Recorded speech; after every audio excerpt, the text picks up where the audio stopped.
अजितदादा, तुम्ही धनंजय मुंडेला परत मंत्रिपद देण्याची गोष्ट करताय. तुम्ही एक लक्षात ठेवा, तुम्ही जनप्रतिनिधी आहे. धनंजय मुंडे प्रतिनिधी नाही, जे तुम्ही फक्त त्यांचा विचार करताय.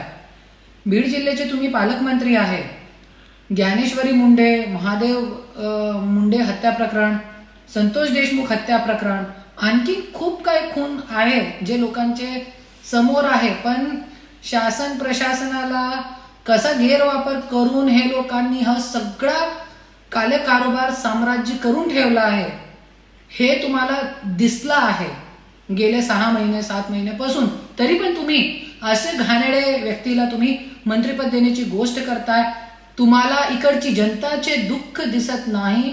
जनप्रतिनिधी असताना ज्ञानेश्वरी मुंडे, संतोष देशमुख हत्या प्रकरण, करुणा मुंडे, आमच्या मुलाबाळांची काय अवस्था करून ठेवलेली आहे त्यांनी येऊन बघा एकदा आणि नंतर तुम्ही विचार करा. आणि असे घाणेरड्या व्यक्तीला जरी तुम्ही मंत्रिपद परत देताय तो महाराष्ट्राची जनता हे सहन करणार नाही.